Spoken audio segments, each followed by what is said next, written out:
Good evening and welcome to Open Your Mind Radio. You have myself, Alan James. And you have myself, Stephen George. A very good evening. Good evening. It's Sunday the 26th of Jan 2014. And what's the weather like, Steve? Hey guys, what's the weather? Thanks, Barry. Yeah, it's very cold. When I was driving up tonight, the grounds are wet, but when I was driving up to Walton's Mountain tonight, the snow was beginning to fall.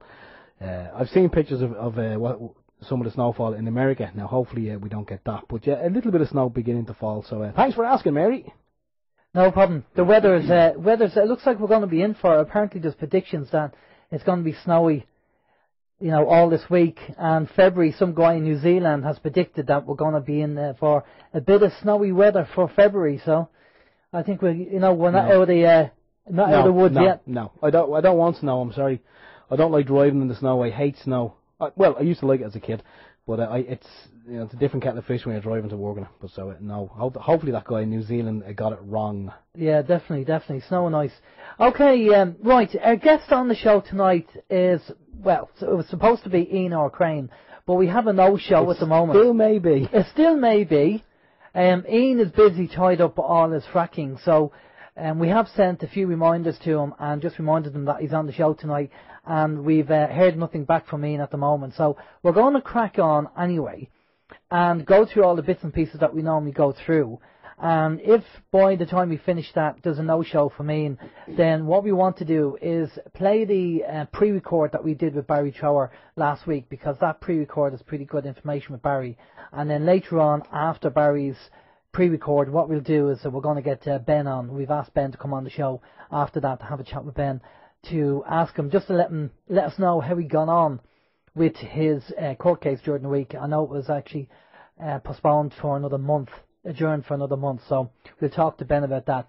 But thanks to everybody who's tuned in, and obviously we're on Scotland is Free, People's Internet Radio as well. We're streaming on that as well. Hello to everyone over there, and it's good having a link up with you guys as well. We've been chatting during the week on the Skype and just catching up on a few things. So thanks a lot for letting us stream on People's Internet Radio. But so that's the plan of attack for tonight. But we'll just keep an eye out for Ian. And if Ian comes in on Skype, we'll obviously bring him in, and then we'll have a chat with him. But on to now, we'll catch up on a few things. Steve. Okay, well, the first thing we're going to catch up on is Mary before she goes out there in that blustery weather. Mary, can you just tell us the communication channels, please? The communication channels are email info@oymireland.com, by phone 046 927 1212, and you can also contact us direct through the OYM chat room. Thanks very much, Mary. Off you go. I'm going to put your umbrella up there before you go out there. 046 927 1212. If you're going to ring in from outside the Republic of Ireland, it's 00353 469 27 1212. We're also going to be monitoring the OYM chat room. Yeah, it is the OYM chat room. And we're also going to be monitoring the People's Internet Radio chat room. That is Scotland is Free. We're going to monitor that chat room as well for questions. So there we go. Right, you're going to tell us something. Yes, I'm going to tell you something. And it goes a little something like this. I want to say thanks to everyone for all the donations that we have received of recent months. Actually, what we're going to do with some of the donation money, we're going to get some T-shirts printed as requested. And when they're ready, we're only going to have a limited amount because, funds only allowed us to get a limited amount. They're going to be going up in the OYM shop. You can get to that shop from the website as well. It's in the menu, and the T-shirts are going to be dirt cheap. They're going to be good quality, but we're going to be knocking them out for as cheap as chips. It's going to be working at about €12 plus the P&P, that's the post and packaging as well. But they are good quality. We actually have a couple here, and they wash well, they wear well, they don't shrink, and they're well worth the money. And if you buy a T-shirt, we're also going to throw in a couple of the OYM bumper stickers as well. You never know, you might even get a signed photograph of someone, not us. Alan? Yeah, it won't be a signed photo of us anyway. No. The whole idea of the T-shirts is obviously it's promoting OYM, obviously, with the T-shirt, but obviously getting donations all the time from people is great because it really helps us on what we do and get the gear and the bits and pieces that we need. But it's also giving something back to yourselves. So rather than just you donating and, there's nothing that is coming from that. If we at least have a little bit of merchandise like the stickers and the T-shirts, then there's something that you can get, as well. And any little bit of profit that we get from the T-shirts is obviously going back into OYM, and it's covering costs and stuff like that. So thanks again for all your donations, and it's much appreciated. We wouldn't be able to really operate without them donations. So thanks again for doing that. Now, also I'd just like to say that a big thanks to everyone that does donate, because we have upgraded a few bits in the studio. As you know, we asked for donations for the SAM software. We got that. It's brilliant. Steve is actually here. He's working. He's using it now at the moment, and we have to say, really nice piece of software, and it's doing the job. Thanks for everyone who donated to that. And also for Yoda, we got a few bits off Yoda as well, and they have now been incorporated into the studio, and they're working sweet. Lovely piece of kit. And again, thank you to Yoda for his help, for them few bits and pieces that we got off him there. And if you we know money's tight, okay? We know all of us for very little money around at the moment. But if you can't afford anything, there's ads on the OEM website. So if you click on them ads, we get a few cents for them ads. That's really it. So if there's an ad in there that you fancy, just click on it, and then we get a few cents from that. So, and every little bit helps, as they say in the Tesco's advert. We're promoting Tesco now, are we? No, just every little bit helps. But so a big thank you to everybody that donates, because it does make a difference. But Steve, you're going to tell us about Santos? Yeah, I don't know too much about it, to be totally honest with you. I only know what I've seen on Facebook over the past couple of days, and I haven't looked into it because I have been doing other things. But it seems that Santos Bonacci has been arrested, and he is in custody, and that's as in from Tuesday, 21st of January. Now, Alan was just kind of filling me in, and he said that while the arrest was going on, Santos Bonacci's wife captured the whole thing on video. As I say, I'm not too clued in as to exactly what's going on. I know Santos, I know where he's coming from. He's a good guy. He's one of our own. But I believe the video is probably well worth watching. I'm guessing if you just go to Google, but we don't want to be promoting Google. If you go to a search engine and just type in the word Santos Bonacci arrested, I'm sure you will find the video there. I'll have to check it out myself. Yeah, I did have a look at the video. I think it was Santos. I think it was his wife that was doing the filming, and the police over there just completely ignored Santos and what he was saying, arrested him and put him in the paddy wagon, and then drove away, and that was it. Just seems he's out. Agent says Santos is out. Held him for 72 hours. Oh, okay. Okay, brilliant. So we might get a catch up on that and find out how Santos got on. So if you just heard about Santos being arrested, you're listening to the OYM player. This is old news now. Yeah, exactly. Okay. Yeah, well, no, that's good that he's out. That they held him for a while, but at least he's out anyway. Right. The other thing that's on the list is that obviously we get calls during the week on the OYM hotline on the back phone, and thanks for people who call. Sometimes we're around, we can take the call. Sometimes we're not around, and you leave a message on the answer machine. But sometimes the phone line, when the person is calling, sometimes the phone quality is not as good. Could be our end because it's an internet phone. And when you leave a number, we just ask everybody to say the number twice if you can, because for sometimes when we hear the number, one or two of the digits might crack up, at the wrong time, and we can't work out what number it is, and it's happened once or twice. So if we don't get back to you, if you do ring us and you leave a message and we don't get back to you, it's not because we're not ignoring you. It's not because we're ignoring you. It's because there must be something wrong with the message that came through, that we couldn't make out the phone number or the email address or something. So just keep that in mind. And if we don't get back to you, just send us an email on info@oymIreland.com or info@oymradio.com, and then we can get back to you on email as well. So if you could do that, that'd be brilliant. Just in case we don't want people thinking that we're not getting back to you. Sometimes, as I say, there's a trouble with the message. So if you could do that. But how's your week, Steve? My week's fine. A couple of things I just want to touch base on. The first thing I wanted to mention was the Irish water fiasco. There was a report out there a couple of days ago I did send it to Alan today. I don't think we have it up on the site, but it's a very interesting one in relation to the Irish water scandal, and the chap who was behind the ESAT Digiphone kind of fiasco many moons ago. But yeah, when you read the little report, there's a lot of shenanigans going on. Like, I think the whole water meter thing was Siemens offered to put them in, and at a rock bottom price, and our minister Philo said no, and there was a little bit of roundabout things going on, and all of a sudden the guy who was Dennis O'Brien, I believe, who was involved in the ESAT Digiphone scandal a couple of years back, suddenly he bought a company that installed water meters, and the whole job was never put out to tender, but he got the gig, and that's obviously the brown envelope brigade. But anyway, that's it's worth looking into. It's worth having a read, because it makes us Irish people out to be idiots, because we know what's going on, and we just sit back. It's like a soap opera. We're so conditioned now after watching soap operas. We view the whole political thing as a soap opera. When it's on the news, we watch it, and we kind of wait for the next instalment, but we never get up off our arses and do anything about it. We're too busy just sitting in front of the TV. Well, some of us, not all of us, but we're too busy sitting in front of the TV. And this is a conversation I had with my father-in-law during the week, and he was complaining about it. And I said, yeah, I said, look, the government is not at fault. They're not to blame. Oh, they are. I said, no, they're not to blame. You're to blame. I'm to blame, because we're sitting on our arses and we're just watching the whole thing unfold like a badly written soap opera. Anyway, that's all I'm going to say about that. Check it out on the internet. If you're outside of Ireland, just Google Irish water fiasco or Irish water scandal. What else am I going to mention? During the week, a Dundalk man, I can't remember the chap's name, but he handed himself into the local Gardai station in Dundalk with a little bag of what he said was cannabis. The guy is blind. He went blind from glaucoma. He's already lost one of his eyes, and seemingly he's about to lose the other one. But he is legally, technically blind. And he said if he had been allowed to use medicinal cannabis when he had the glaucoma, seemingly it's very, very beneficial with that particular disease.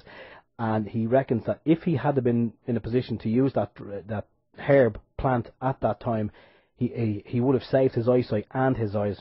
So he can't fight the system because he hasn't got the money to do it, but he figures once he hands himself into the local Gardai station, they'll send the little bag off to be tested. Once it comes back and is proven that it's cannabis, he will then qualify for free legal aid, and he reckons he'll be able to fight the system then. I can't remember the chap's name, but I think it's Kevin something. I could be wrong. Maybe someone else might know. And we're going to wish him all the very best. What else do we have to mention? Yeah, you may have heard me complaining from time to time. I'm always complaining of something. But my shoulder has been giving me jip for a long time, and most Sundays I would actually arrive up here stinking of deep heat. Yeah, I second that. Yeah, he does second that. It could be worse. I could be coming up here stinking of whiskey and beer, but I come up stinking of deep heat, and yeah, because of my shoulder. So I can't remember. I was talking to a chap on the chat there last week, and we were discussing crystals. And there's a market seemingly in Mullingar. I went down to the market in Mullingar, but I believe I was a little bit early, like a day early, because it wasn't on. So I was in Navan in County Meath, and I found a shop called Crystals Ireland. And the lady in there, I'm going to give her a big mention, a special thank you to Catherine, that's Catherine Dyer, in Crystals Ireland in Trimgate Street in Navan. I went in, I just, on the off chance, had a quick word with her, and she spent about 20 minutes to half an hour with me. She gave me plenty of her time, and I came out of the shop. She done a little bit of work on me in the shop, in front of other people, but I didn't mind, and she didn't mind, and all the ladies in the shop didn't seem to mind anyway. Yeah, seemingly fat as the new skinny. But anyway, so she gave me a lot of her time, and I want to thank her for that. And that's Crystals Ireland in Trimgate Street in Navan. So if you're in there, in and around Navan, and you're looking for some crystals, or you want to just have a chat with this lady, it's well worth just popping into the shop. She's very nice, and she gave me lots of her time. Got a few bits and pieces off her before I left, and one of them is a lump of gypsum. I think selenite is the technical name for it. I have it here in my hand. There is there. I've been kind of using that as she suggested, and just doing a little bit of not even meditation, but just kind of focusing my chakra. She gave me some information on that. Wealth of information, and I've been trying it, and I have to say, Maybe it's all in my mind, I don't know, but if it is, I don't care. But the pain in my shoulder has subsided. It's not completely gone, but it's not half as bad as it was. It's kind of like, it's gone from an achy pain to a dull kind of an ache, and it feels much, much looser and plenty of movement, and there we go. So that's Crystals Ireland, Trimgate Street in Navan. Catherine Dyer is the name. And she is on the web as well, so you can stick Crystals Ireland into a search engine and you will find her that way. That's about my week. Yeah, I think that's about my week. How was your week? Oh, not too bad, not too bad.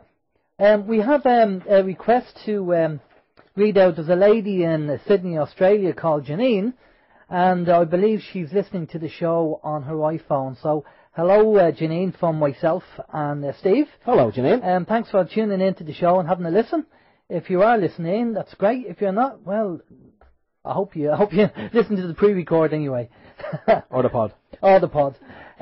What have I been doing this week? Well, if you remember, we had Graham Monroe on the show, Dr. Graham Monroe, the dentist. And I checked the aloe vera toothpaste, which I use.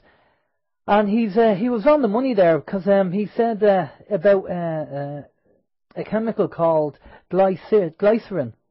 I think Glycerin. Glycerin, is it glycerin? Yeah. Glycerin, and also sodium lauryl. Sodium lauryl sulfate. No, this is sodium lauryl succosinate. No. But you pronounce that one. I can't even see it. Right, hold on. Right. At the top. At the top. Sodium. Sodium lauryl succosinate. Succosinate, yeah. Yeah. There you go. But I think he did mention as well sodium lauryl sulfate, which is an active ingredient in toothpaste. It's very bad for you. Well, them two ingredients are actually in the fluoride-free toothpaste, which means I now have to go off and find the toothpaste that doesn't have them, and along with not having fluoride. Sweet mother. Yeah. Now, I did find my organic green tea that has unbleached tea bags. Yeah. Okay, Clipper. Apparently, the manufacturer Clipper make in Asda, they make a green organic tea, and it's not bad. With unbleached tea bags. You don't want bleach, you want unbleached. So if you're looking for organic tea, unbleached tea bags, Clipper is what you want to look for, and just get the white organic tea. And it's not bad. It's okay. It's not bad at all. So really, that's what I have to do about the toothpaste.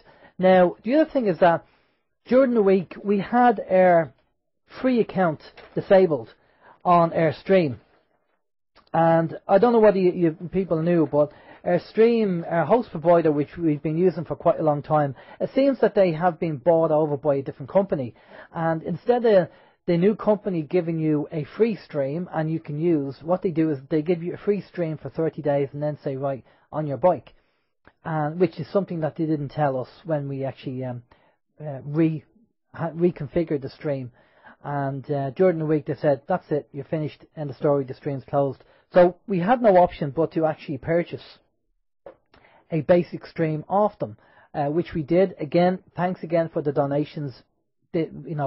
Only for the donations, that's how we did it. And so we're running on the OYM stream, is actually running at 96 kbps rather than the 64 that you're used to. So we have a little bit of extra. Does that make us sound sexier? Extra high quality. No, I still don't sound like Barry White. More like Jimmy White rather than Barry White, I think. But thanks again for the donations, because I know it's a basic service that we bought off them. We're going to give it a go, and if it works out well, we might upgrade it a little bit more. But for the moment, it serves the purpose for what we need. Also, there's an auto DJ option. So what we're going to be doing is, as soon as the show is finished and the podcast is finished, it'll get uploaded, and then we'll run the auto DJ, and we'll be able to play the actual pod 24/7. So if you just haven't had enough of us, you'll get more of us from going to the website and just clicking on the play button, and you'll just hear the pod again. We haven't decided exactly what way we're going to do the auto DJ. Maybe with old pods, I don't know. We'll see how we go, but we'll just run the new pod for the time being anyway. But that's really my week. Now, this is probably the point where we would actually bring in our guest, which was, we were planning to have Enoch Crane on, and he did say to us that we gave him the date, we booked him on, and he did say to us that he'd be on. and for whatever reason he's not there. Obviously he's forgotten about the show maybe, but it seems to be that every time we kind of deal with the fracking issue, because this is what we wanted to get Ian on. We wanted Ian to tell us about the fracking and the issues that are going on in Barton Moss. And we asked, about 3 years ago, we asked the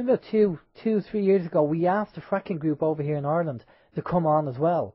And of course, when they found out that we thought chemtrails were actually poisonous and done by the elite rather than just, contrails, they kind of seen us as conspiracy theorists and thought, no, we won't go on that show because it'll affect what we do, obviously. Yeah, they weren't shy about saying it either. They didn't pull any punches. They actually did say, didn't they? Yeah. They wouldn't do it because they thought we were into other things. Now, that was an opinion, and obviously her opinion, the lady who we were speaking to, obviously had an opinion, but was backed up by nothing. No research, no information. She didn't come out and say, well, I think this because of X, Y, and Z, because if somebody gives their opinion, the first thing you have to say is what you're basing that opinion on. An opinion doesn't mean they're right, it's just an opinion. And see, so we're constantly saying to people, look, opinions are like, we'll have to say it, opinions are like arseholes. Oh my God, he said it. Everybody has one, but it doesn't mean they're right, they're just giving their opinion. Show us the information, show us the research. And if you can show us the research and your information is better than theirs, then brilliant, that's fine. But if you're just giving your opinion because you've heard something on the TV, then obviously your opinion is not worth anything. There's no value to it. So I don't know. I don't know what it is with this fracking issue anyway. I don't know. That sounds really rude, doesn't it? Yeah, Chris wants to know, are you out of your fracking mind? I know, yeah. Well, I seen a guy over in the UK with a T-shirt, and he had frack off you gashole. Oh, very good. But I thought it was a very good T-shirt. So I don't know what it is with fracking. So if you know somebody who knows about fracking and wants to come on and talk to us about it, then we'll get them on the show. But they obviously don't want this promoted or people to know about it, because otherwise they come on the show and talk about it. So very strange. Anyway, what we have as a backup is something that we were going to play on one of the shows anyway, and it's quite convenient now that we can actually do it. We did a pre-record last week with Barrie Trower regarding all about the World Health Organization report, and that it's a pile of poo, basically. It was written 7 years ago, and the chap who actually wrote the report was also working for the communications industry, so he had a conflict of interest. And when that report went out to all the countries, and they realised that he had a conflict of interest, that he was working for them as well, they sacked them. But it was too late. The horses bolted, and there's no point closing the gate when the horse bolted. So what they did is they put together a top secret report, and in the top secret report they talk about over 600 illnesses related to wireless technology, and we are still trying to get our hands on that report, and we will endeavour to try and track that down. And the person that we're speaking to, I just reminded them again during the week to send it to us. So if you just want to kick back anyway and listen to what Barrie says about the WHO report. So if anybody out there starts going on about the government say it's safe, they'll always quote the WHO report, because that's the report that was sent to me, by Phil Hogan's office. That's the link to the report. And so they're actually basing it on lies and disinformation. So we'll see you on the far side of this pre-record, and hopefully we'll have Ben on after that, and we'll touch base with Ben and what he did during the week. Okay, we'd like to introduce Barrie Trower.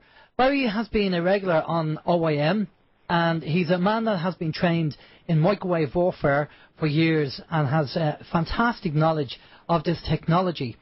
Now, we asked Barrie to have a look at the WHO report. The WHO report is the World Health Organization regarding the dangers of wireless technology, basically anything over 300 megahertz. So we printed out a copy and we sent it off to Barrie to have a look at it. And Barrie has kindly come on to OYM to give us a rundown of the report and to fill us in on the good and bad points of the report, if there's any. But good afternoon, Barrie. How are you? Hello, sir. I'm very well, thank you.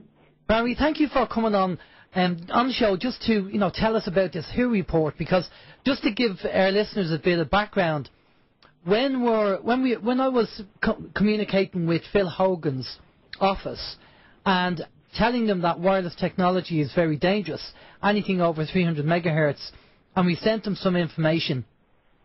They keep quoting the WHO report as the report that is an expert report based on the technology and the safe, should say non-ionizing radiation and the safe limits to that. And of course our argument is there's no safe limits when it comes to radiation, but they keep talking about how the WHO report has been compiled by experts and expert information, and I'm sure we're going to we'll get really in depth into the WHO report and we'll find out about it. But Barry, yeah, let's take it from the top. And as I say, you've got a copy of the WHO report, so let's give us your first impression and what you think of that report.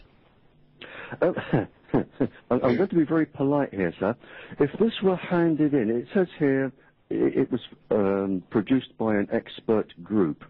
If this were handed in to me by a GCSE 14-year-old science student as a project, it would fail totally. It wouldn't even be graded.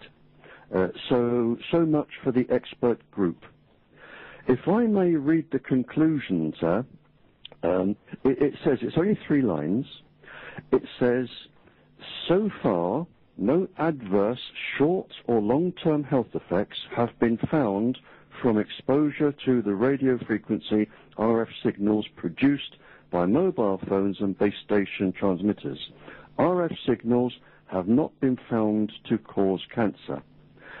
They wrote this in 2007, but 31 years before that, the World Health Organization, the very same people who wrote this, the World Health Organization had their own paper saying all of this did cause serious neurological and physiological damage to a body and cancer.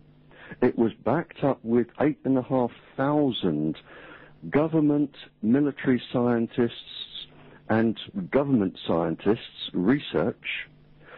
So 31 years before that, they knew exactly the opposite of what they were saying here.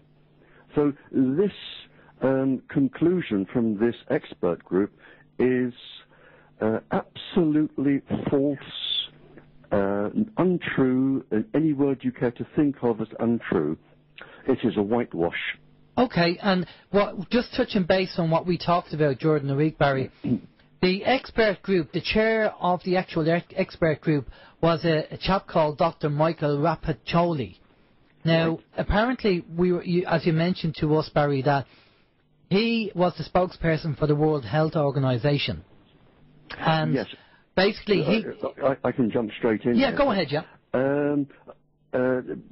It came out, and funny enough, we both spoke. It was one of the governments that we were both invited to speak. And when you talk to governments, you sign a document to say that if you lie, it is a criminal offence in that country and you can go to jail. And I know the Dr. Rapaccioli followed me, and I do know that they were going to ask him questions about his links with industry, and it has come out since, and I can spell his name if you need the spelling here, but it has come out since that while Dr. Rapaccioli was actually representing the World Health Organization, he was acting also as a paid consultant for the communications industry, which he still is today, I believe, at the University of Rome. Now, that's a conflict of interest. Well, it's an absolute conflict of interest. So any documents that showed harm from this were filed away as secret, and any documents that were producing safe effects, and I've looked at this report, which is rather huge. I mean, it's about half an inch thick here, but I've been right through it for you, sir, right through it. Thanks, and Barry. 70%, around 70% of this report was compiled by people friendly with industry, known to be working in the industry, government scientists known to be protecting the industry. So 70% of this document is really friendly industry-based, which of course makes the whole thing absolutely biased, and you can only come out with a conclusion they have come out with here 31 years after they knew it was dangerous. So just to clarify, this is the World Health Organization report that the Irish government is basing their safety limits on. Yes, sir. In fact, I went through it again today. I think you will find there are 17. I made a note on one of my pages here. There are 15. There are 15 World Health Organization reports that they are basing safety levels on, and all of the reports are biased. Right, okay, and there is a top secret report that's gone around that you mentioned in your report, the one that's on the front of the OYM website, the Wi-Fi, the new thalidomide, but who cares? You mentioned a quote in there regarding the top secret report. Can you tell us about that? Well, in fact, there were two, sir. I referenced one of them. There were two within just a few years of each other. But the World Health Organization then, they wanted to look into the whole effect of microwave absorption danger to the bodies, because as soon as microwaves were being used in 1932, the very first people using them instantly became ill. So they knew microwaves were dangerous then.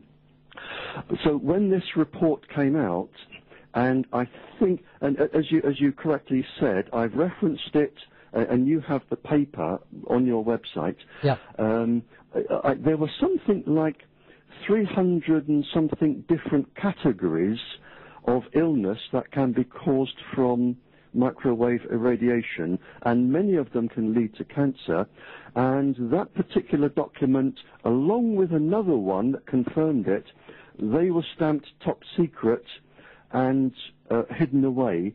And then we had the industry biased documents coming out, and that, and I've referenced that paper as well, sir, in the same document that you have on your website. A document came out in 1976, and it was from the American government, and it specifically said, and I've quoted it there word for word in your website there, it said that the public must not be told the truth about the danger for this because it would affect industrial profit. So once that came out, and it was addressed to all Western governments, the UK and the Irish and all the European ones, the governments decided to go along with the Americans, protect the industrial profit, and conceal the truth from the public. And this document is an absolute example of, if I may say the word, lie. This is a lie sent to the general public, and I have said on many occasions in many countries that the enormous growth of this industry worldwide is spreading faster than the plague, and it is going to cause more suffering and more illness than the plague.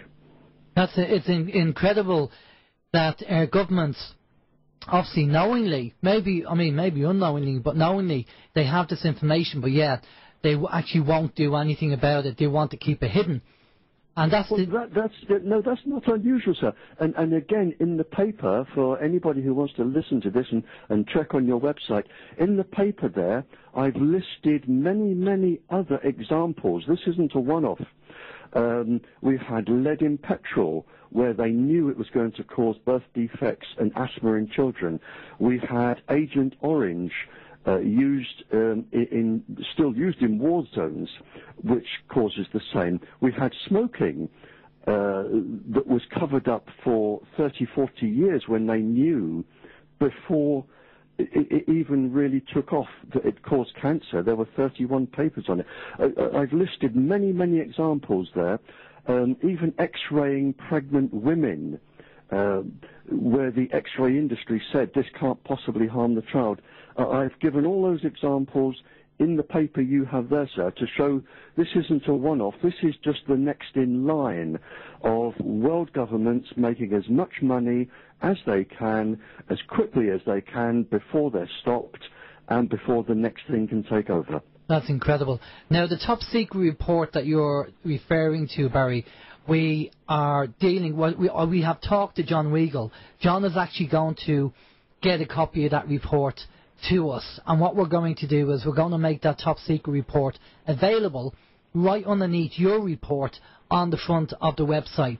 Now, by the time we air this podcast, it might already be up there, but it's not. If it's not up there, we will actually get it up there. But yeah, could I just mention one thing there, sir? Yeah. That may be of interest. Whilst I was speaking to the Irish Doctors Association last year, the gentleman that you mentioned, he wanted copies of all of the government documents, all of the proof, all of the research reports that are actually truthful, all of my published reports, and he put them onto 9 discs, specializing in 1 disc basically for children, 1 for government, but they're all on 9 discs. And he said to me, these can go to anybody, so you could actually have all 9 discs. And he has them on computer, and he said if anybody wants them, it's 2 gigabytes.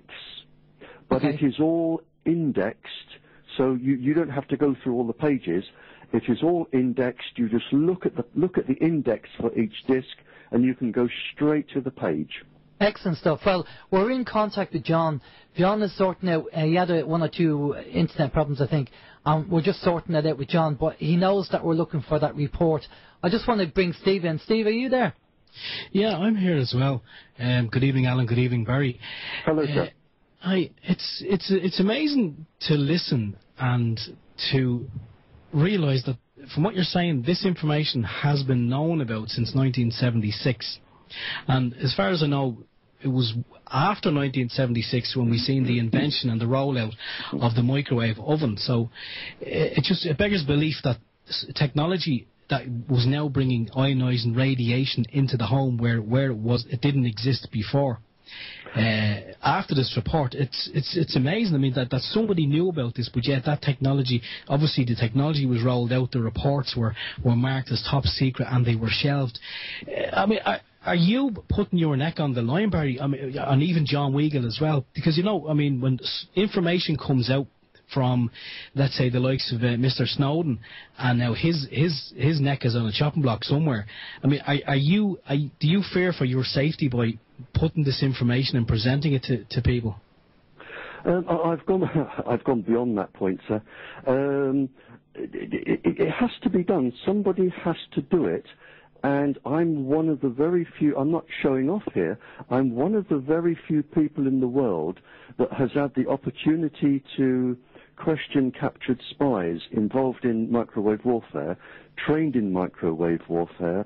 I have the medical qualifications from the armed forces. I have the physics qualifications, the mathematics. I'm one of the few people that can actually do this and say it with conviction, because I know it is absolutely correct and I know where the papers are.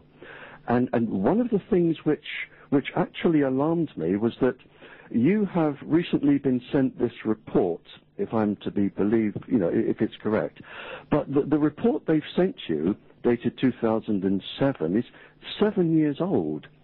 Now, no scientific document is really up to scratch if they've sent it to you and it's 7 years old, because since they've sent it to you, apart from the World Health Organization actually admitting the opposite to what they're saying here, there are now 27 legal judgments against the communications industry, 8 of them high court judgments.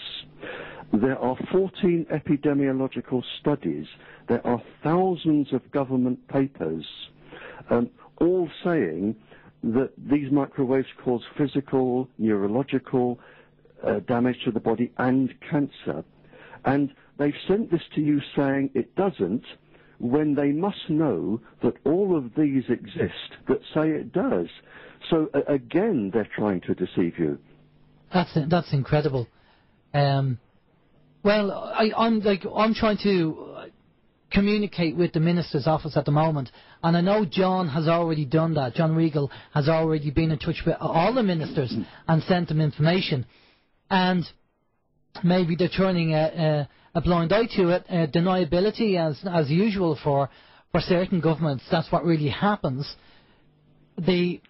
I'll be sending them this information again, but you can guarantee that regardless whether they accept it or not, I will be getting the information out there, and Steve will be doing the same. Both of us will be working on this, and we'll be promoting this and letting people know that the report that the government are sending out to people to say Wi-Fi is safe is 7 years old, and it's incorrect. In my thalidomide paper, which you have there, the first 2 or 3 pages, I've actually referenced all of the truthful documents so people can see the truth.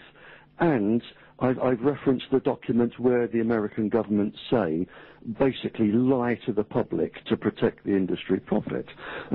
But there's a more sinister thing here, sir, if I may give an opinion. Yeah.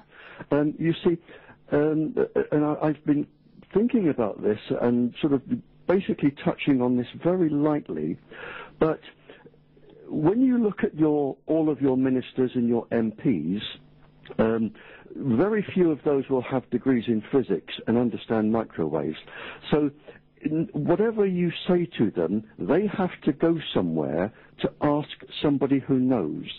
And the chances are they will ask somebody who will ask somebody, but you will have probably no more than 1 or 2 or 3 people in Ireland, and it's probably one person who is the kingpin expert in microwave irradiation, and that one person is the only one who sets the limits and can go to court and say to the judge and the court, this is what is safe, can say to the government, this is what is safe, can go to the Prime Minister. Now, what you've actually got is basically one dominant person there who is setting this level for all of Ireland. And what concerns me, sir, because I come from the world of espionage, what concerns me is that you have one person, and this has to be true, you have one person, and he certainly cannot be stupid. He must know what I know. And he must know that 57% of your children are going to be stillborn or have miscarriages and all of the other things that are going to take place. He must know that. And in the days where I come from, any person who knowingly and deliberately brings the downfall of a country for whatever reason, blackmail, money, prestige, whatever, in my day, we called that person a traitor. And if somebody said to me, who is doing this in Ireland, I would say, look for a traitor. And that's where I'm coming from. And do you reckon that this person could also have a link to the communications, interest in the communications industry? No, I've known lots of traitors, many of them, and I've had many conversations. And there are many reasons why people turn traitors. It could be blackmail, it could be for sex, it could be for money, it could be for knighthood, it could be because they're working for a foreign agent, another country, and they deliberately want to bring down your country for whatever reason they want to bring it down for.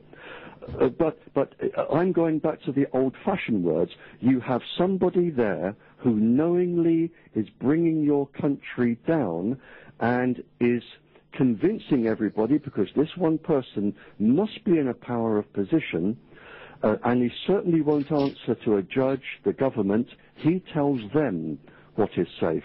And if somebody said to me, who is doing this, I would say, look for a traitor. And I am more than happy to talk to anybody from your embassy here in London and give them all the documents and say, this is what you must look for. And if I could see the list of people there, your decision makers, I would pick out the traitor straight away. Right, okay, well, I don't know whether we'll be able to get that list, but it's something to definitely think about and put out there. Do you want to talk about the 60-year thing, Barry, that we talked about? Well, yes. I mean, basically, now, again, and this is reference, and these aren't my figures, these are government, and the World Health Organization, and the government figures. They anticipate for adults a 47.7% rate of miscarriage or stillbirth for women. For children, it goes up 10%. Because children absorb more, and there are lots of complex reasons that I put into my paper. So it is known by your experts, and it is known by the World Health Organization and most major governments, that with Wi-Fi and cell phones and iPods, iPads, they are expecting each generation to lose 57.7% of its children. Now, if we go over just 60 years, the mathematics is very simple. It's the same mathematics that you use for nuclear disintegration. So if we go ahead just 60 years, 3 generations, you are now down to 1/8 of your child population. You have to be, if it isn't stopped. But if you turn that on its head, in 60 years' time, most of your adults are either going to be dead, like me, or they're going to be retired. They're certainly not going to be working and paying taxes. So in 60 years' time, your country is going to be absolutely non-viable. That is a fact, and these are government documents, not mine. So you are not going to have a viable island in 60 years. Yep. That means the only way that you can possibly survive, the only way for people to earn taxes, to pay government, to run schools, to run buses, run trains, whatever, is you're going to have mass world immigration into your country to start working, to sort of, to pick the country up. And that could be the motive of the person I'm calling the traitor. He could be working for another country, he could be there, he could have links to another country, and it could be that he has been told to stand his ground, run the population of Ireland down, mass immigration can come in, and Ireland will be no more Ireland. Simple as that. Well, we've actually heard about this. They want to water down the nationality, so to speak, in multiple countries, where you won't be Irish, you'll just be a mixture of different nationalities, which is one of the things we've heard about. Now, you did say to me, Barry, that there are some countries that are actually stopping Wi-Fi. That's the positive news. Right. The paper which you have, and I'm not showing off here, I earned no money from that paper. I wrote it free of charge, and it goes out free of charge. The paper which you have there, and I'm going to be very diplomatic and careful what I say here, I know it is now with 2 Supreme Courts in different countries where they have, clever people have put 2 and 2 together that I've just explained to you, and they are saying, well, there are at least 9 countries that have now looked at this and said, and I'm not going to name them because there are legal processes going on at the moment, there are 9 countries that I can name, but I won't do over the air, where they have said, we are not going to fall into this trap. We will maintain our population, basically, and if it needs controlling, it can be done another way without causing suffering to women. by birth control. And you've spoken to Congress as well in America, I believe. I have. I've had a very confidential meeting with a congressperson and a few other people. I know this is being brought forward for me. There is a request in for me to address the full Congress and, in fact, the full United Nations. How long it takes and how I'll do, I don't know, but I do know that there are moves to get me there. And is that a possibility that with you going there and doing a talk and educating people that there's a possibility that Wi-Fi and wireless technology will be removed?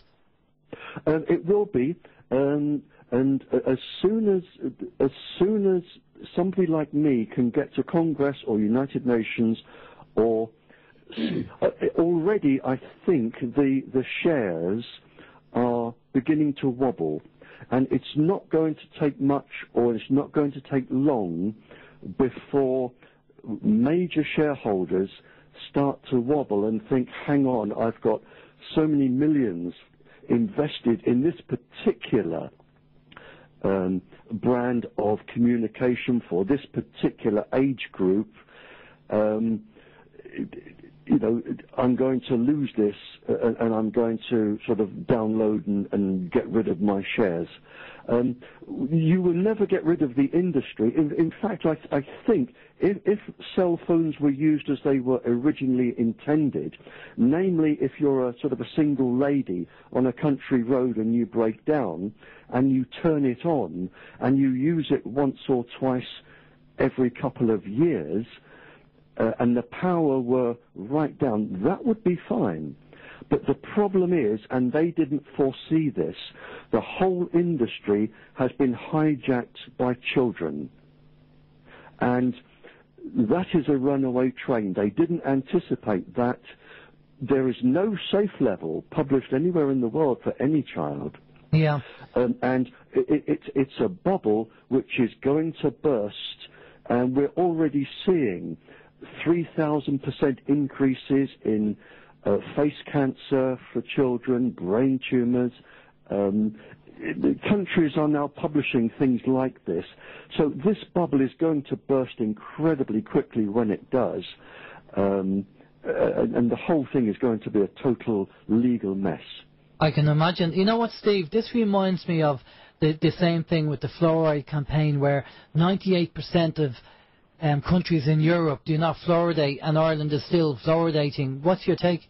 It's funny you should say that, Alan. I was just making a little note here because I wanted to come in on that, and I applaud Barrie and everyone else who's involved in doing what they're doing to bring this issue, in front of the people who need to be aware of it, and those who are making the policymakers. But it's funny.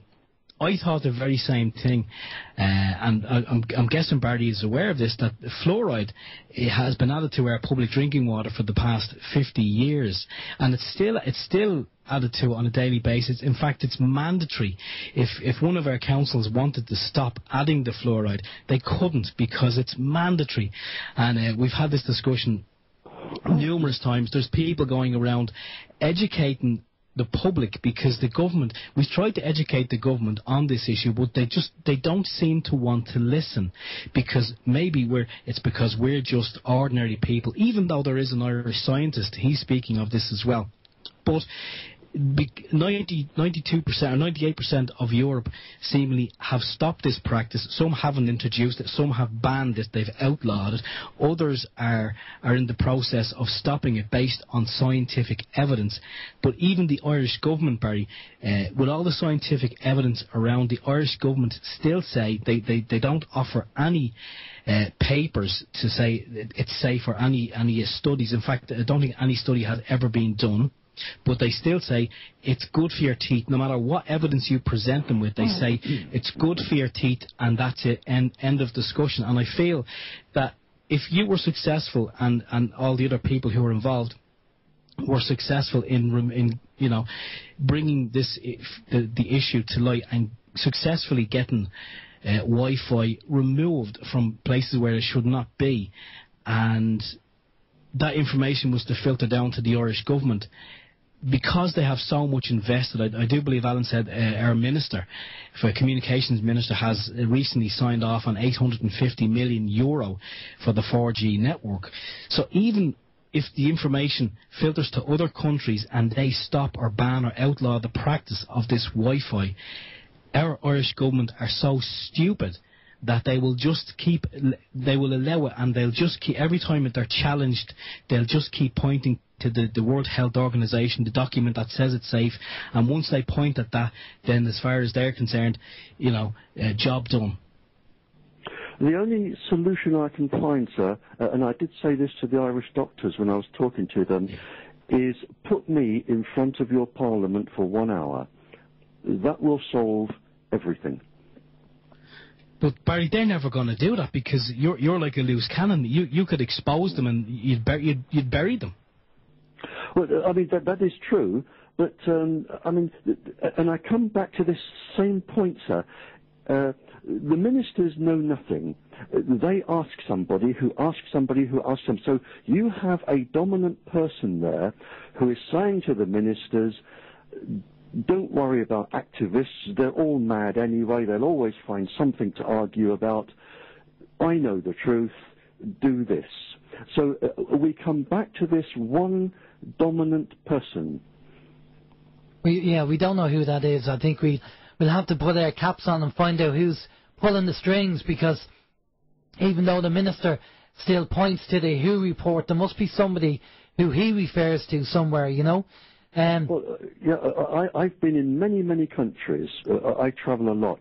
And in virtually every country, I'm usually on television, usually on radio. And for the last 17 years, I've made, and I may have said this, forgive me if I have, I've made a challenge, and I make it in Ireland, and I wish it would go out over your radio program. Oh, Will. I challenge anybody. And I say this on air, I challenge anybody to face me live on radio or on television and answer just one or two simple questions that I will pose to them, which demonstrates, first, that they don't know what they're talking about, and second, that they're lying to the public. And I've challenged, in over 17 years, I've challenged the country's leading scientist or the leading government expert, anybody, to face me live, just for 5 or 10 minutes. And to date, in 17 years, not a single person in any country will face me live on air. That's sad, really, that they don't even. I mean, you would think that they would have some kind of expert to say, well, let's get into a debate about this, but they won't even do that. But I think what we'll do, Alan, yeah, Alan, they probably do have experts, and at every hand's turn, there probably is somebody saying, listen, we need to take this man and put him in front of everyone, and we need to throw this WHO report at him and shut him up. He hasn't a clue what he's talking about. But I guarantee you, there is somebody in every government and every cabinet around the world, and that one person is going, no, listen, shh, don't get him going. He'll wipe the floor with us. He knows some stuff, and he'd be more of a danger, and we'd end up with egg in our face. So I mean, I don't think that the governments are that naive. I'm sure there are experts in these governments who they know, and I mean it's because of this one expert is the reason no one has ever taken the challenge and put Barry in front of a room full of people. Well, I mean, I've been in this since 1959. Well, that's a long time. Well, I tell you, Barry, we're coming to the end of the interview, but again, what we will do and endeavour to do, myself and Steve, is definitely get this interview out there live. That's number one. Number two, we're going to use this interview and the information that we get off John Regal, plus we have your report, to put it in front of the mainstream media as much as we can, and at least get this out into the public and get people asking questions. That's, if the ministers are refusing the information point blank, then all we can do is wake up the public and get them to start asking questions about it, and then see where where it goes from there. I think that's probably the only thing we can do. But I will still contact the Environmental Minister, Phil Hogan, over here in Ireland, and send him this information and ask him to comment on it and see what they say. But as I say, I think John Regal has already done that, but I'm kind of approaching it from a different angle. So we'll just see how we get on. But a big thank you, Barry, for taking the time to speak to us about this. It's my pleasure, sir. If I may, I just think one of the reports that Barry wrote, that I think we have it on the site as well, and I know from Barry's own admission, he said he wrote it so it could be easily understood by people who are non-technical. And I know, Barry, you did say on a previous show that it could be understood and digested quite easily by an 11-year-old child. And with that information, I think that report in itself, I think that gives us great ammunition. So, I mean, when we're trying to attack and educate people from the top down, I think that report should be given to every school child. I mean, I have given it to my daughter. My daughter has read it. I've encouraged her to bring it into school and discuss it with her classmates, because I think if we can also get that report, because of the simplistic manner in which it's written, I mean, very factual and easy to understand. If children can start learning, and then instead of us trying to educate the educators to educate the children, maybe the children could start educating the parents, and in turn maybe we could have a two-tier approach where we're getting the information. With the very technical report, we're getting it from hitting the people at the top, and also with the easy to understand report, we could be hitting getting that one in from the bottom as well. And you never know, maybe the two may meet, and we might get rid of this bloody Wi-Fi. You made it. I mean, I did it deliberately at the request of in fact, two universities, as well as the Irish Doctors Association, who wanted me to write the paper.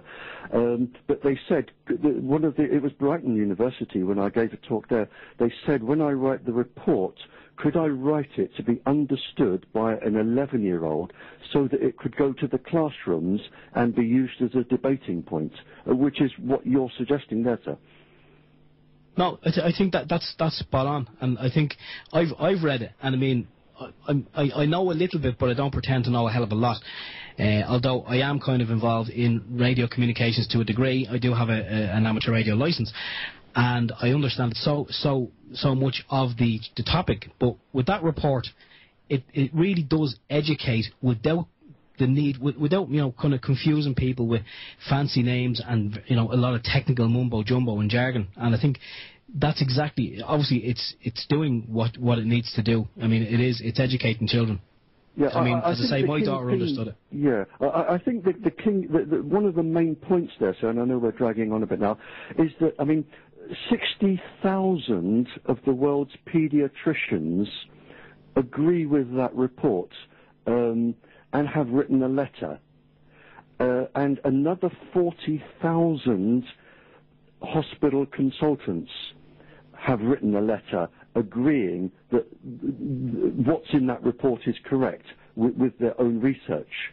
So you have 100,000 hospital consultants saying, get this away from children. So it's not just me as some sort of lunatic scientist. There are 100,000 hospital consultants. That is one body of brainy knowledge. That's brilliant information, great confirmation for you as well, Barry.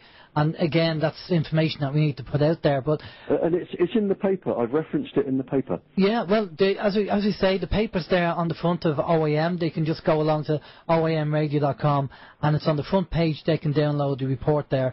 And when John sends us over the top secret report from the World Health Organization, we'll get that up there as well.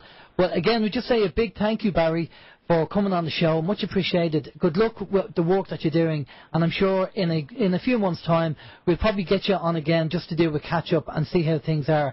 Well, again, thank you for coming on the show. It's my pleasure, and thank you for your courtesy, both of you. Thank you, Barry. No problem at all, Barry. Okay, well, that was Barrie Trower telling us all about the World Health Organization report and the fact that it's all based on lies and it's misleading information, not just the Irish government, but a lot of governments around the world. And the person who actually put that report together had a conflict of interest, and he was working for the communications industry as well.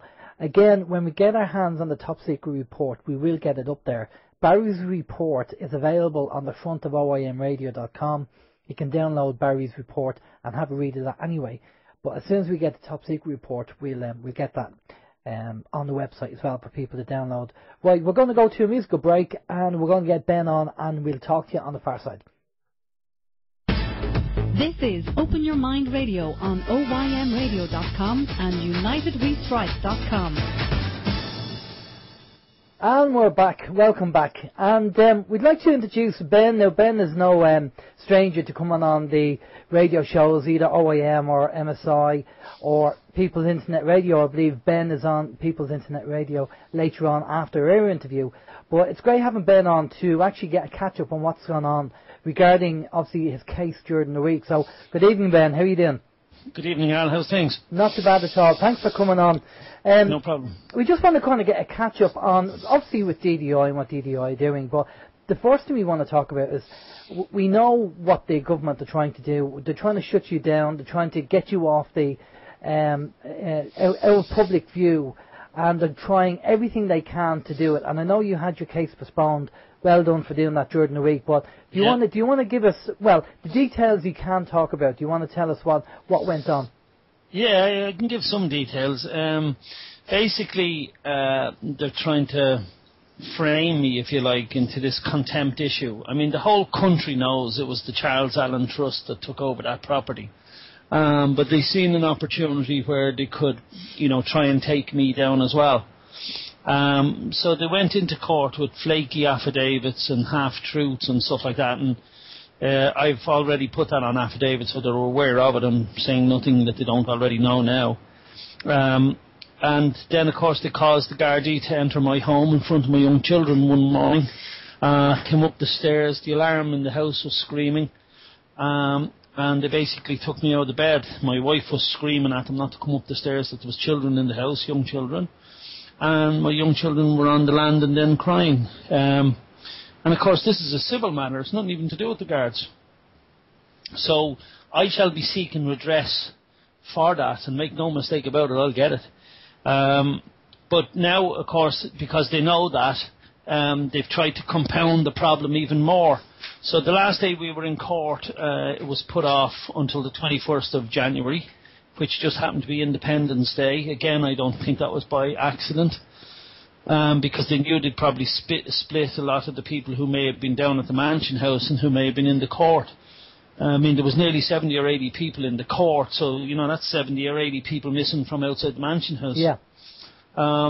So then, the night before the court case, they hit me with 3 new affidavits about my being served with a court order. Now remember, this is going back to September, and they're only putting in affidavits the night before the case.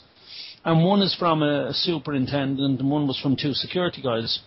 Now, this is the type of sharp practice that you expect from the likes of Eugene F. Collins solicitors. They're one of the biggest solicitors in the country, and of course they're solicitors for the most corrupt bank in Europe, Anglo-Irish Bank. So their tactics don't surprise me at all. But without saying too much, I think I have them over a barrel now. The judge agreed that it was bad practice. So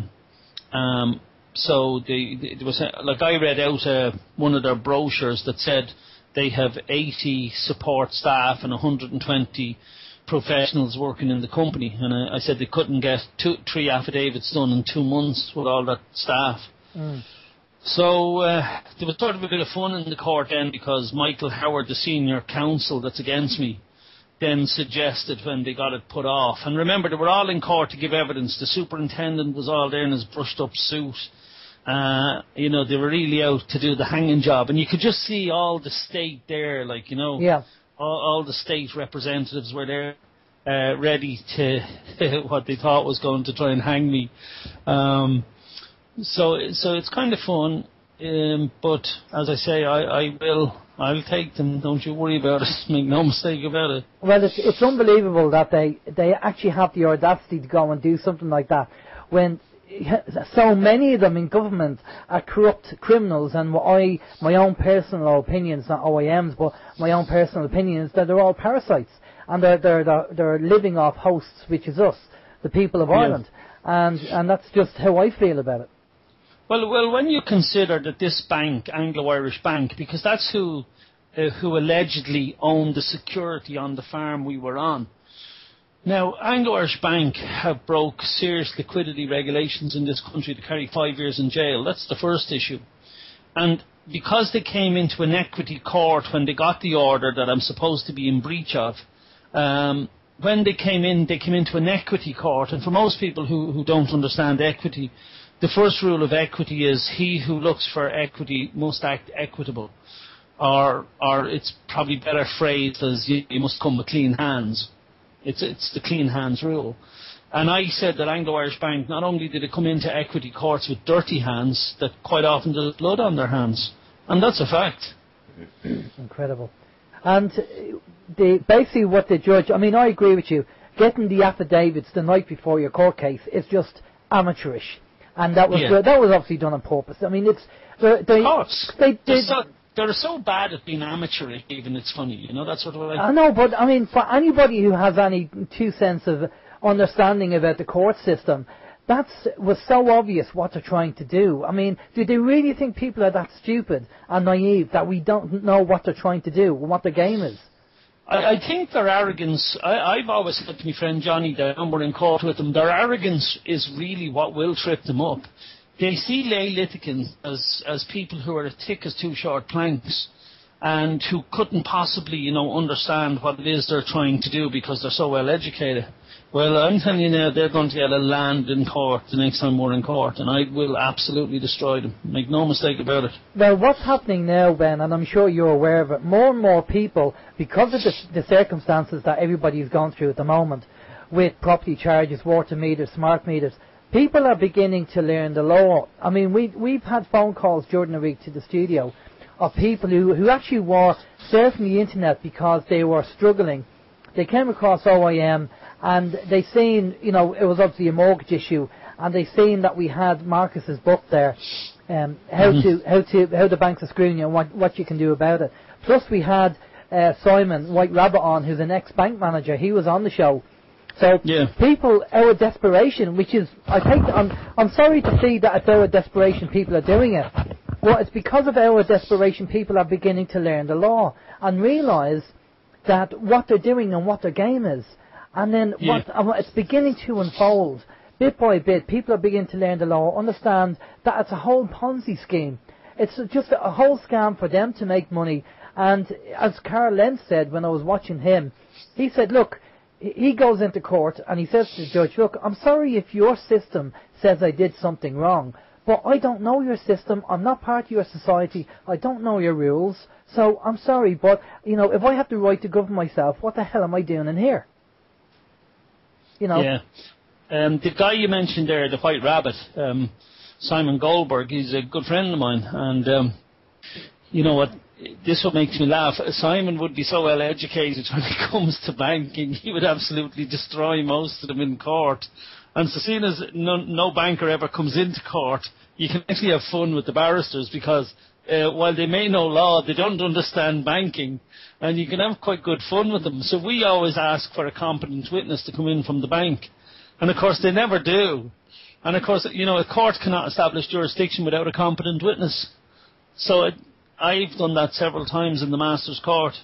I just suggest to the Master that the court hasn't established jurisdiction because no competent witness in the court. So how does that work out with the likes of speeding fines or parking tickets? Say you go to court over an unpaid parking ticket. I mean, surely you, as a lay litigant and as a human being, flesh and blood, you can say, if you're going to accuse me of something, I want to question the person who's accusing me of this. And because in that case, rather than question the person, because they'll say, well, the guard's seen you doing it. What I always want is the victim in court. Yeah, the victim. You want to you want to cross-examine the victim. The victim, yeah. And of course, there's no victim because it's a corporate company. Yeah, well, that's it. I mean, they'd not really talk about the state. Yeah. You know, the state. And I would say to a guard, well, like, you know, you're saying the state is injured. Well, how do you know? Did you get a phone call from the state? And can you describe the injuries? And, you know, but that's what it comes down to. I mean, you just make a fool of them, like, you know. Yeah. And it's quite good fun to do. Have you seen the wound? Yeah. Yeah. Well, describe the injuries. Well, exactly. Yeah. No, I mean this is the great thing. More and more people are beginning to question the system and look into it, and even people that I wouldn't expect to ask me questions about the system. Now I'm learning as much as anybody else. The both of us, me and Steve, are learning. But the little bit we know, we kind of pass on. But I was just looking at something during the week. Actually, a friend of mine sent it over to me. I was looking at it, and it was regarding Phil Hogan. And apparently, now I don't know where this came in, and as I said to you before we went live on air, that this is probably what they're trying to do to you, to stop you running in DDI. But he said here that you cannot run for election if you haven't paid your property tax or local authority charges. So when did that's me out anyway. When did Phil Hogan slip this in without telling us? This measure, seriously. He says this measure is obviously to stop an anti-austerity candidate from getting elected. This is the most undemocratic and underhanded effort of individuals' constitutional rights to prevent an individual's constitutional rights to stand in an election. So people who have failed to pay local authority charges, people who have failed to comply with an order of a court to pay money due to a local authority, and people who have been convicted of fraud or dishonest dealings, corrupt practice, or acting while disqualified, well, that's the majority of the bloody government, if you ask me. Of course, yeah. And if anybody didn't pay their property tax and you can't run an election, well, that's not true, because I ran an election and I certainly didn't pay any of them. Exactly. So I don't know. Now there's a list of about 14 items there, but I kind of read. They're the ones I kind of picked out. But imagine that Phil Hogan. I mean, no wonder they call this guy Bully Boy Hogan, because he's a typical schoolyard bully, isn't he? Yeah. Give me your lunch money, and I'll keep beating you up until you give me your lunch money. Yeah, well, I don't know if I was telling you, his agents called to the door here the other day. They were looking to put a water meter outside.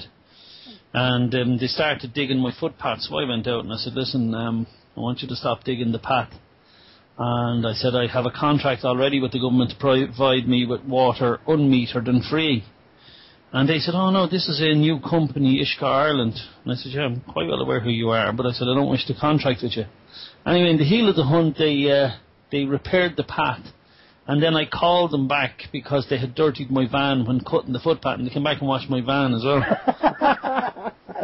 Brilliant. I did see a photo on was it YouTube or Facebook where somebody actually had the car parked over the water meter, and they were trying to bring him to court over or something, trying to do him for obstruction, because the water meter mains seem to be just outside your house in the majority of cases, and that's where you have to say, well, is that your property? Or is that, public?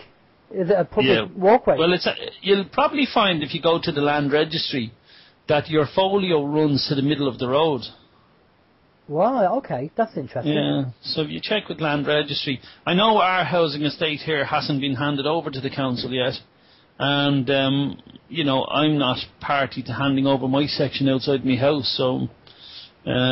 I own that, and I don't want to contract. I don't want to contract with a private company who spend millions of euros on consultancies. And of course, the consultants aren't very good because they don't know how to force me into a contract yet. And that's really what the problem is. So, I don't want to contract with them. I don't want to bill from them. I don't want anything to do with them. And while they continue to medicate us through the water, I certainly won't be paying anyone for it. Well, this is it. I mean, I totally agree with you. I'm in a position as well where the estate apparently hasn't been handed over to the council yet. So as far as I'm concerned, all this estate is private property.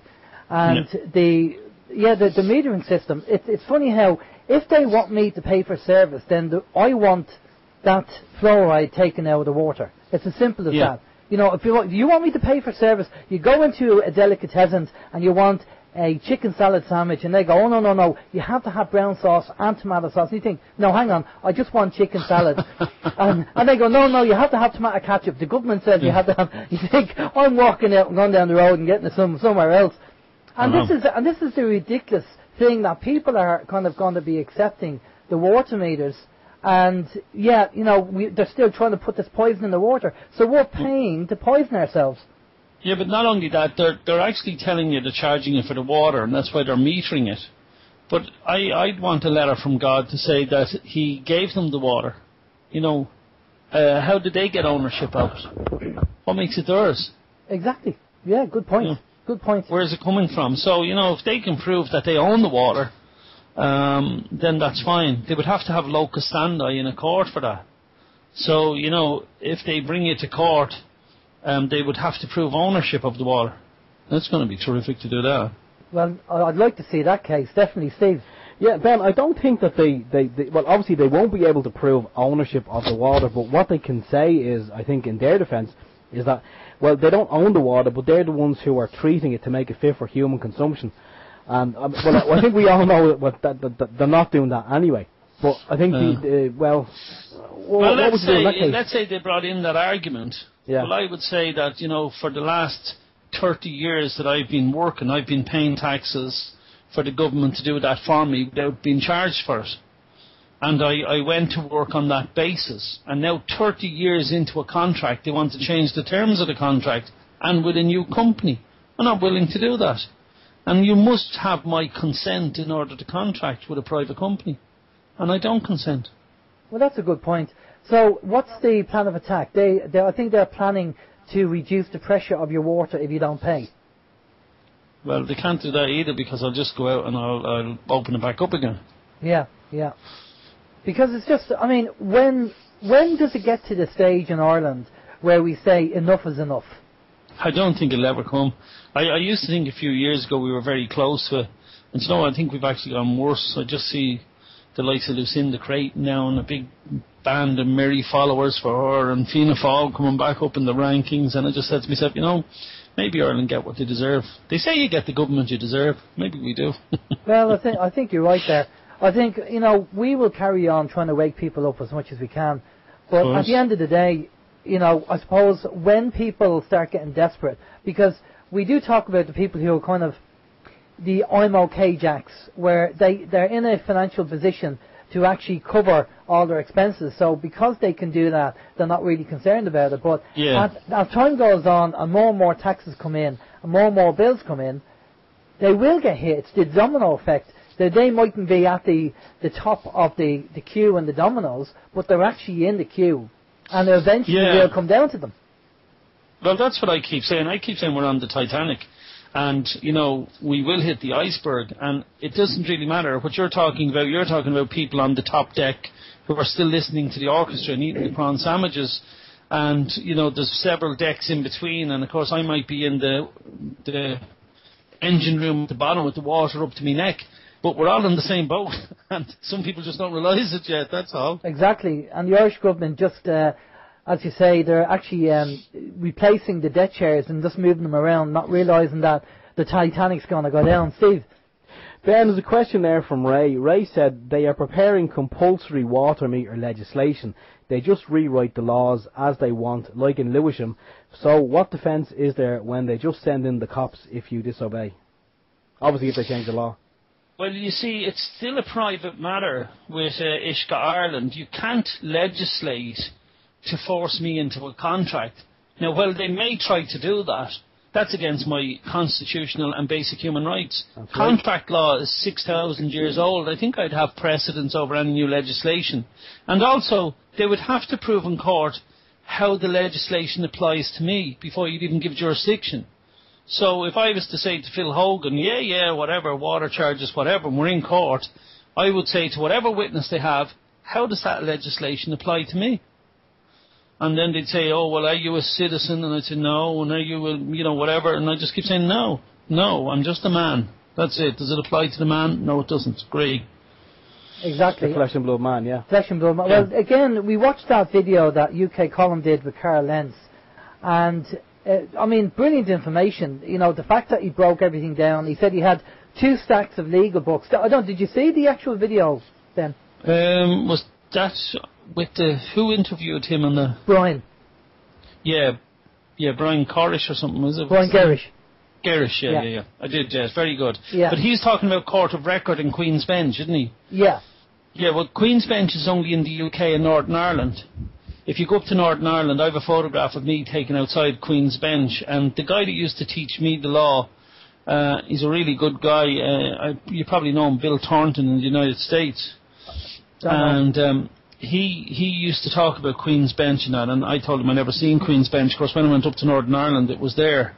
And then there was a Nisi Prius court. We don't have them down here either, but they have them in Northern Ireland. And I took my photograph, and I remember Bill Thornton saying to me that, like even barristers are so badly trained that they go into these courts and they don't know the difference. So, of course, when I was up in Belfast, I said, here, I may as well try what Bill is saying. So I seen a barrister going into the Nisi Prius court, and I opened the door for her and I said, excuse me, I said, what's a Nisi Prius court? And she looks up at it and she goes, oh, Nisi Prius. I don't know, she says, and in she goes. And I thought to myself, here's a barrister going into a court. She doesn't understand the court she's gone into, and she's charging some client big money for her expertise. It's like arriving at a badminton court with a snooker cue. She doesn't know what type of court she's gone into. Talk about the blind leading the blind. But how come we use the bar, so how come we don't have a Queen's Court, a Queen's Bench? Well, you see, because of us being sovereign people, we are the sovereigns, and that's why Court of Record then would be a much more powerful position to be in, because when you go into it's similar to me saying going into King's Bench now is basically what I would invoke. Up north, when you're in Queen's Bench, it's Regina versus you. Yeah. Right, well, what chance do you think you're going to stand in if Regina is against you in her own court? Exactly, yeah. Well, and so that's what you can do down south. You just say, look, I'm sovereign man. That's how I start all my affidavits. I have here an affidavit in front of me, and I just says, I, Ben, semicolon, Gilroy, a sovereign man. So I make it very clear to the court who I am. Now, the courts work on an objection rule, that if you don't object, you just agreed. Yeah. Well, the other side have agreed to that. They've never objected to me being sovereign. And when filing the papers, there was a clerk one time in the court, and he said to me, he said, no, you can't put that down. You have to put like a businessman or something. And I said to him, but I'm not a businessman. And he said, but I don't think you can put sovereign. I said, are you suggesting I should tell lies on my affidavit? And he said, well, no. He said, I just don't think you can put that down. And I said, well, have you any evidence I'm not sovereign? And he said, no. And then I said, well, then sure, I must be. So he just put it down. These people are classic. Yeah, they're great. They want you to perjure yourself on your own affidavit to say something you're not. Brilliant, Steve. Ben, why do you put a semicolon between the name? It's just to separate the name, just to say that I'm not that legal person, Right. Mr. Howard keeps referring to me as Mr. Gilroy in the court. Now, while there was only motions going on, I didn't correct him, but I will correct him now when the case starts, just in case he thinks I'm a mystery. That's from the word mystery, Mr. Mr., yeah, exactly. Yeah, the whole thing about the affidavit, this is what Carl said. He was saying that if it's their case, and they'll bring the case against you, then there's not a good chance that you're going to win. But he said if you counterclaim on the case, then there's a good chance that you can do something about it. But well, that's right. He's right there for that for Queen's Bench. Okay. Because, you see, counterclaiming makes you the plaintiff. Mm. You see, you must always be the plaintiff in Court of Record. Yeah, yeah. Because you can only be sovereign in a plaintiff position. The king is never brought to court. Right, okay. The king brings to court. But if you do that, if you do a counterclaim, but you're saying we don't have Queen's Bench, what do you call that then? Court of Record. Court of Record, okay. And will that bring it into... And if you look up on the 1924 Court Acts, right? Yeah. It'll say the High Court... You there? Shall be a court of record. Oh. The Circuit Court shall be a court of record. Can you hear me? Yeah, you just dropped out there for a minute, yeah. Oh, no, but you can hear me now? Yeah, you're fine. Yeah, okay. Yeah, it just says, in the 1924 Courts Acts, you'll see that they always have to protect the common law within the acts and statutes somewhere, so quite often you have to dig for them. But in the 1924 Courts Acts, it does say the High Court shall be a court of record, and the Circuit Court shall be a court of record, and it lists all the courts, and it says shall be. And that means you have to invoke it, though. So quite often what they want to tell you is they'll bring you to an equity court, and they'll tell you equity is supreme. Well, of course it's supreme when you're in the equity house. But if you go to court of record, that's a common law court, and common law is obviously supreme there. So how do you request? How do you go in, and if you do a counterclaim, or somebody's bringing you, like again your parking ticket, for example, you know, how would you go about that? How would you say, well, I want to go on the court of record because I know if we bring it into common law, then I can say I'm a human being, flesh and blood. I don't know who this company is, and they're chasing me. You see, the beauty about common court of record is that it runs according to the common law. I mean, if you look in Black's Law Dictionary, you'll see a couple of definitions of court of record. One is that it does have the ability to fine for contempt. The other is it must generally possess a seal. The other is that it runs according to the common law. But the most important one is that it runs independent of the magistrate designed to hear the proceeding. So independent of him. So if he doesn't call a jury, that's why you become the main guy in court of record. Now, in court of record, when it runs according to the common law, there are no acts or statutes allowed in common law. So he's going to be coming in with an act of the Road Traffic or something like that, Road Traffic Act. But sure, he may as well be reading Domino in a common law court with a statute. But how do you? That's why if you're in, sorry, how do you invoke it? Yeah, how do you invoke it? You just, like, let's say you were bringing me to court, you were a cop and you're bringing me to court for a parking ticket or a speeding fine or whatever.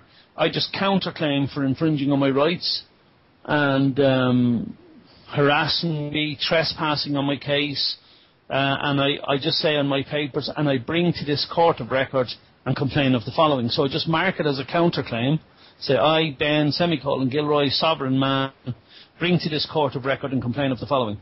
Now, if they don't object to the court of record, well, then you're in court of record. And it's always the plaintiff who decides the court. Like, let's say I'm bringing you to court for breach of contract. Well, straight away I'm bringing you into a civil court. Yeah. But if I'm suing you for breaking into my house, well, then I'm obviously bringing you into a criminal court. Yeah. And it's by my actions on paper is going to decide the court. You know, it's not the room. I often hear people saying, oh, there's a common law court up there in McKee Barracks and stuff like that. But it's only a common law court if you invoke it. The room is not the court. But surely they would, if you did that, if you did the affidavit and you put a court of record, they would look at that as the paperwork and go, yeah, okay, we'll just throw this out because they know acts and statutes won't apply. Yeah, well, that's the point. But you see, as Bill Thornton used to say to me, there's nothing worse than ignorance in action. Yeah. These people aren't very astute when it comes to this. That's why you can have a bit of fun. Court can be a fun place. Like, I'm enjoying my court case at the minute. And if everybody behaves themselves, I'll do very well. But, of course, you know, it can be a corrupt system as well. And we're relying on the judge to do the right thing. And I'm not looking for favouritism. I'm just expecting them to do the right thing. If he does the right thing, I'll be fine. Well, apply justice. I mean, when I went down to the local district court, and I think I told you this, I spoke to a sister when they were doing family court, and they kicked us all out of the court. And I said to the sister, is this a de facto court or a court de jure? And he said, oh, it's a bit of both. And I said to him, well, how can it be a bit of both? There has to be one or the other. He goes, well, put it this way. If the judge got it last night, then you won't go to jail. You'll get a fine. But if you didn't get it, you'll go to jail. And I said, but how is that justice? He said, that's just the way it is. And I thought, well, you know, I mean, that's ridiculous. I mean, so when people say, well, the system does work if you apply it right, well, I disagree with that fact because judges can be corrupted. And we've seen that time and time again throughout history and certain court cases, well-known court cases, where we know that, you know, the truth and what was right should have been done, but because of favours or brown envelopes or whatever, you know, what may happen, they actually will, they went on the judgment went a different way. Went the wrong way. Right. And yeah, well, you see, if it's court of record, though, if you look at Black's Law Dictionary, I see someone maybe having the chat box there asking which Black Law Dictionary is best. It's always best to get some of the earlier ones. Black's Law Dictionary 4 is very good. It's the one I would use a lot of, and I have a good few of them, but number 4 seems to be particularly good. Now, if you check Black's Law Dictionary, you'll see where they're trying to... You see, you can't change what a court of record is. It doesn't change throughout the years.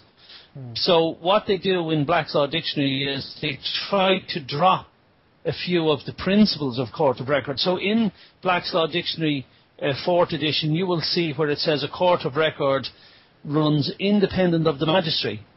Now, that is huge, right? Sure, if it's independent of the magistrate, well, they don't call a jury, you're head honcho, you'll make the order.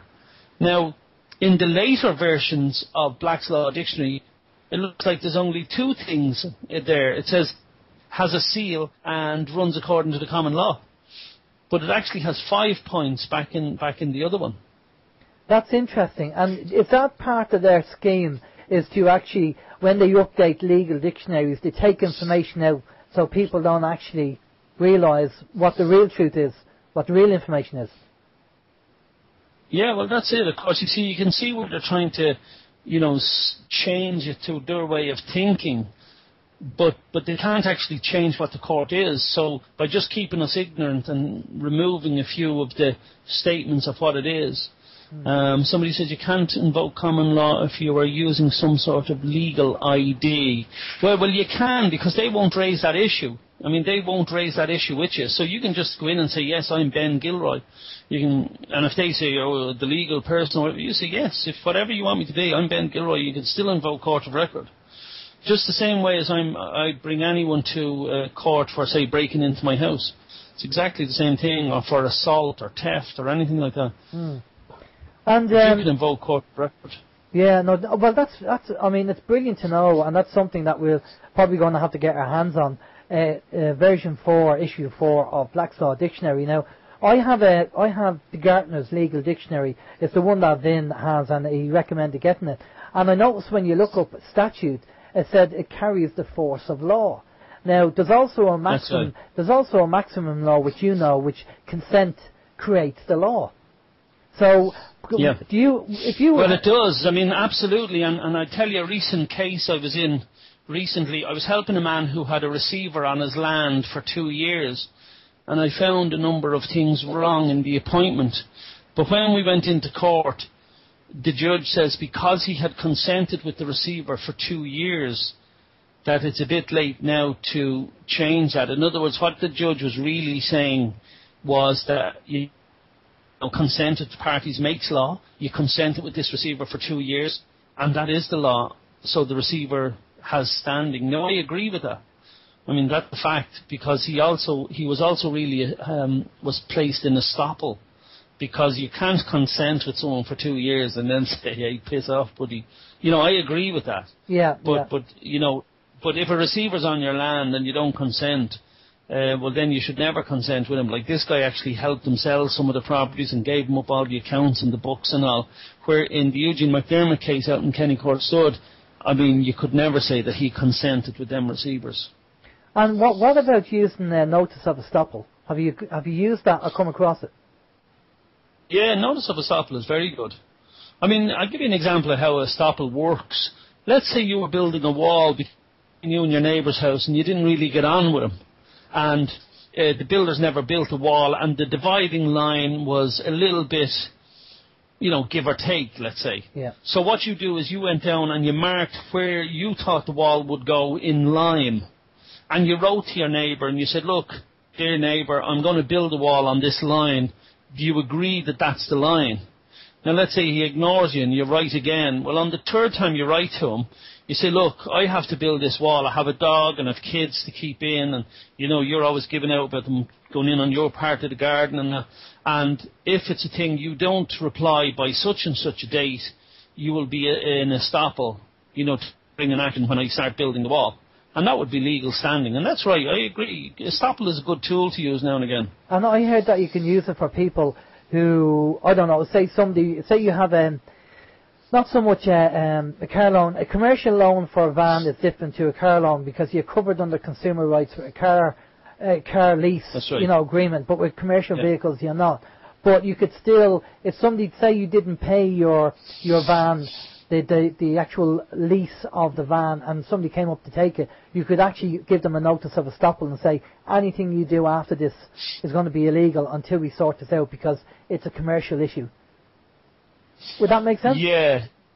No, estoppel would be something different now. The estoppel would be where you might ask him for certain paperwork and certain admissions, and if he keeps ignoring you, well, then you place him in estoppel. It's the silence places him in Estoppel. It's like an Estoppel by acquiescence. Right, so if he doesn't say anything, then he's agreed to it. Yeah, that's basically what it is. Which is what we say anyway, in the eyes of the law. If you don't argue back, or you don't reply back, or you don't disagree with something, then the assumption made, or presumption, is that you've agreed to it. Yeah, it's Estoppel by acquiescence, I think they call it. I'll just see. I can Google that while I'm here now. But while you're doing I think that's what they call it. While you're doing that... I'll tell you what I did put in there. I put in for you there, quasi. I have Estoppel by acquiescence there. So Estoppel by acquiescence. Estoppel by acquiescence. Well, I see there, I put in quasi there for you earlier on. Yeah. The judge said to me, because I said something about it being a civil matter, and he said, well, it's quasi-criminal. So I've just given you the definition of quasi there. Did you see it? It's just it's in the site. It's apparently, but not really, seemingly, right? Yeah. So it's civil then, right? Quasi-criminal is civil. Okay, we're going to have... What about quasi... apparently, but not really. What about Quasimodo? Yeah, well, what about a girl I had one time? She was quasi-pregnant. I love when you. I think you said it, Ben, and Vince said it as well. When the argument in the law is like, they're saying, well, you can't be a little bit pregnant. You either are or you're not pregnant. You know, when the judge or the police stop you, and you say to them, well, look, you either, it's either right or wrong. You can't be a little bit pregnant. You either are or you aren't. And I like Carl Lenz's approach when he was talking about the orders. And the guy said to the policeman, he said, "Is that an order?" And then he kept on saying, "Is that an order? You want me to get out of the car? Is that an order? Is that an order?" And the policeman saying, "Why you keep on asking me whether it's an order?" And he explained it to him. He said, "Well, you get paid at the end of the month with all your orders. Well, I want to get paid too, so here's my fee." And then the guy said, "Well, get in the car and go," But the commercial orders, like, if you go into, say, a furniture shop and you order 10... You there? You there, Ben? Sofas. Oh, there you are. I mean, that commercial order has to be paid for, and you'll probably be the one... Yeah, can you hear me? Yeah, you dropped out again there. Can you hear me? It's bloody dropping, NSA again. Out, am I? NSA again. Oh, it's powers that be. Yeah. They don't want you talking. Okay, listen, just a quick... Steve. Can you finish that one off, man? Just give us that example about buying the sofa. Oh, yeah, so when you go in and you order 10 sofas, you'll probably have to put a deposit on it, and you'll have to pay in full when the order is fulfilled. Well, like any civil order, which would be commerce or contractual, every order has to be paid for before it can be fulfilled. I mean, I remember Judge Lafoy gave us an order one time. We said, "We received your unsigned order and we would be delighted to fulfill it upon payment of €2 million." And just sent it back to her. And what happened?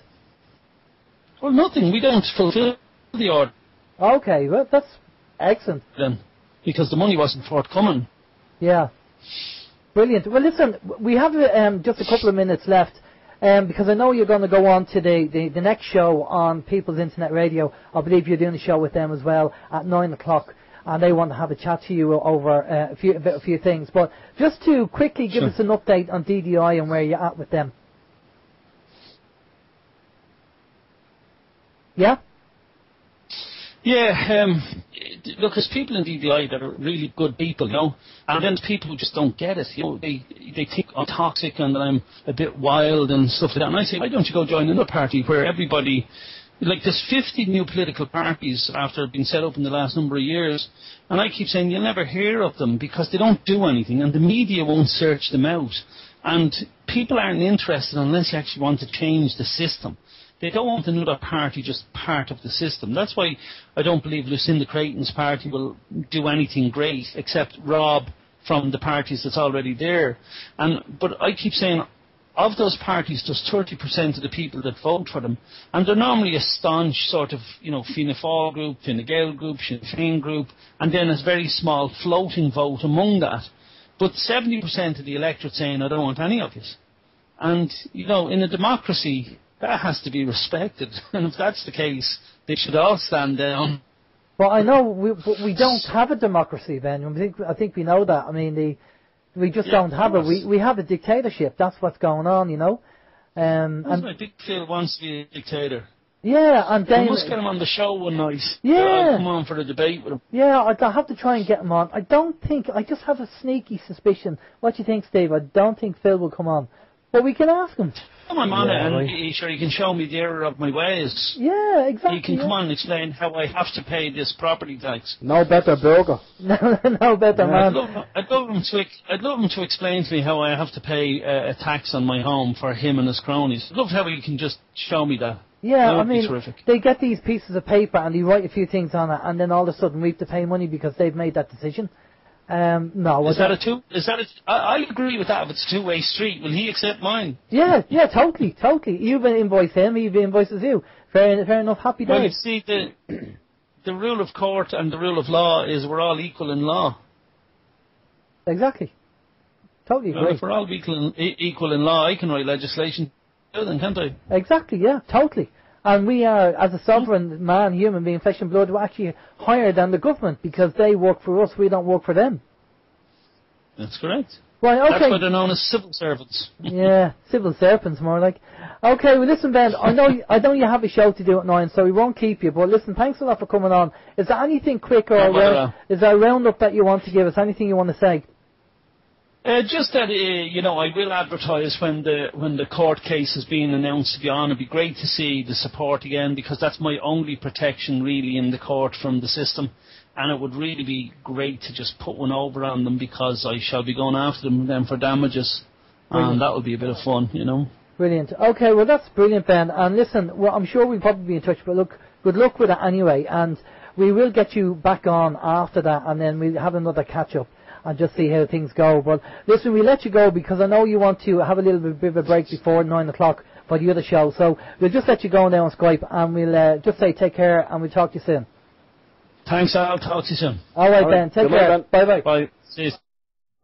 Okay, that was Ben Gilroy from DDI and People for Economic Justice just giving us an update on what's going on. The reason why I kind of finished up a bit quickly there because we normally go to a musical break, but there's a few things that we just want to touch base on before we finish up for the evening. Again, we'll keep an eye on what Ben is doing. You know, the whole kind of DDI or DD process, direct democracy process, I mean, we have to agree with. Every man on the street, I mean, you have to agree. Do you want to have more control of what the government do? Who would be stupid enough to say no? I mean, come on. I mean, we do want to actually have a say on what's going on, and we want to be able to sack the politicians if they're doing a bad job. I mean, again, that's another good thing that we want to do. Now, next week, we are going to invite, we're going to have, Ben talked about all these new parties that are being set up, and there is a new party already set up called the Irish Democratic Party. And apparently the Irish Democratic Party are also going to be offering DD as a process that they want to actually push to get in, and recall as well. And they'll probably have a few other things that they want to talk about as well. So we will be getting them on next week. So if you want to tune in next week, the IDP Party, Irish Democratic Party, will be on, and we'll talk to them and see what they have to say. And if there is any other parties out there that want to come on and tell us about what they're doing, who they are, what any mandate or any information they want to say, well then, if you know anybody in the parties, get them to give us a bell, and we'll be happy to get them on, and we'll have a chat with them. But that was good information, Steve, wasn't it, from Ben? It's always good information from Ben. I mean, I agree with what he says, a lot of what he says, and I love it when he says you can have a bit of fun in court. I mean, we've had conversations with Ben on Skype, we've had a conversation with Ben in person, and he's a jolly guy, and he likes having a bit of fun. And I mean, at the end of the day, as we always say, we're only here for a short period of time. We're on this blue ball floating in space. Let's just enjoy our time while we're here. Ben certainly he certainly does that anyway, and even in a courtroom where most people will be I was going to say shitting bricks, But I won't say that because this is a family show. Oh, it's a family show, I'm so not going to say no shit. swearing, okay. Yeah. But I mean, even he goes in there and he has a bit of fun with the judges because, he views everyone in there as equal to him. We're all just human beings, and fair play to him. But yeah, it's always good information. He's always a pleasure to have on. He brings I don't know, like a little bit of lightheartedness to the show. Okay, just a quick message there in the chat room.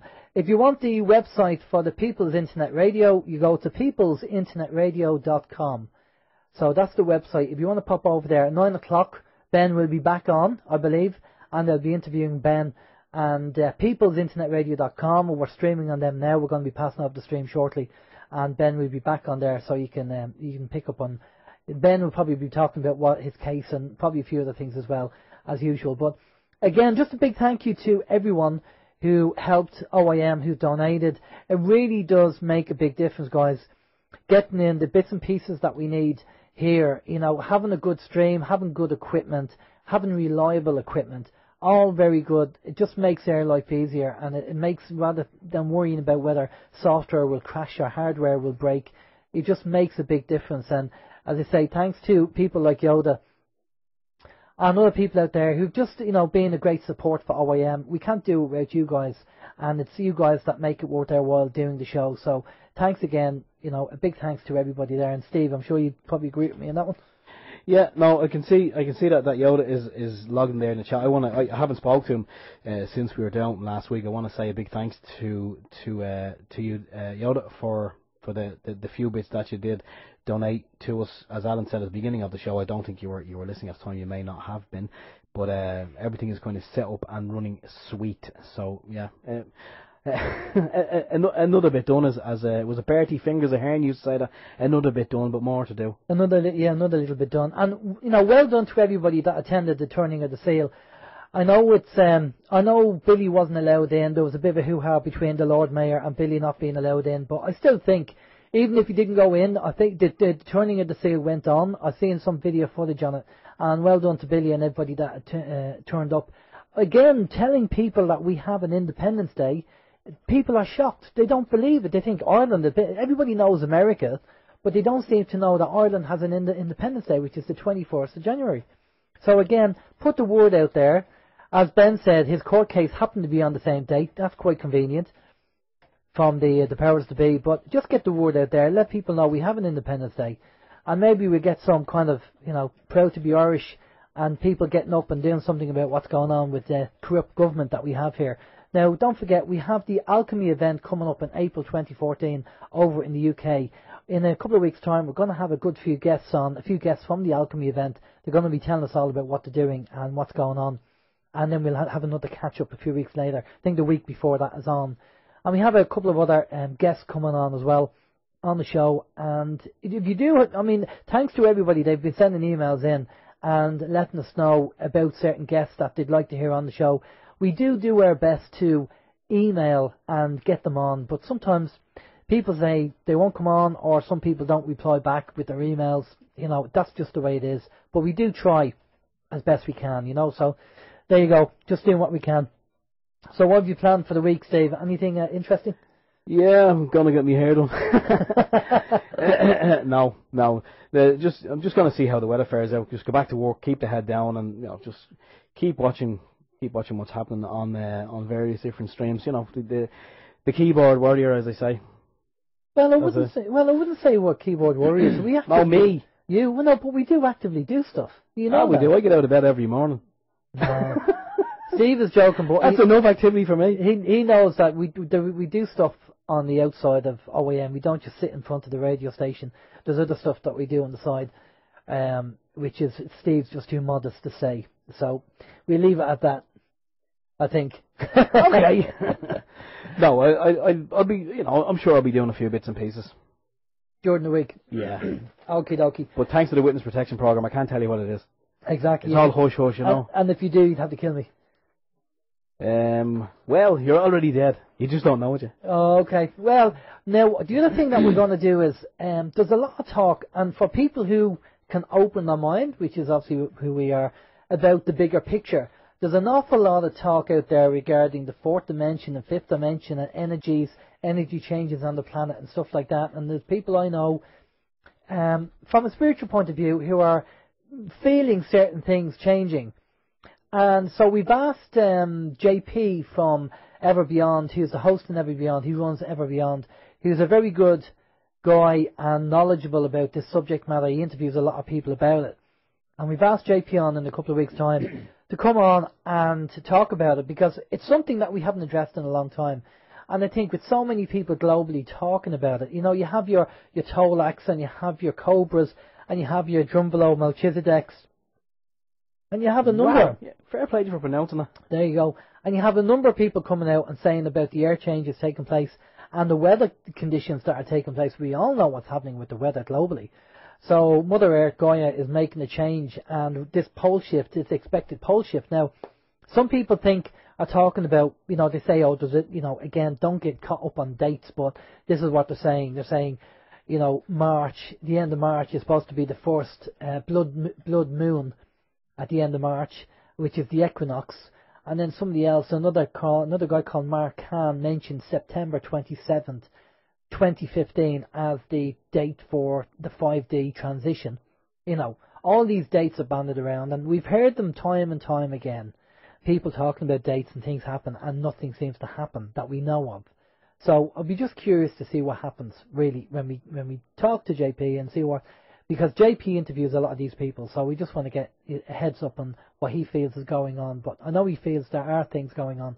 So we'll go beyond their five senses on that show. But just to round up, we got a minute left there, Steve. Do you want to finish up on?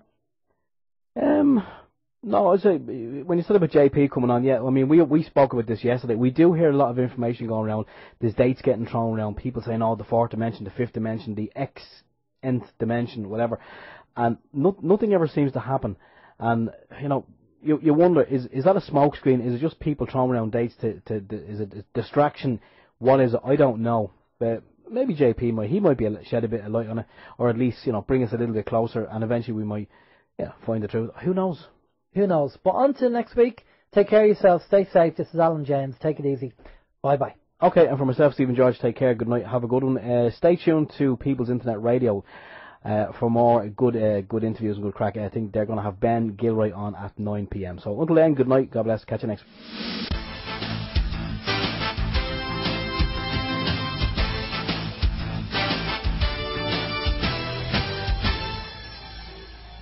Open your mind.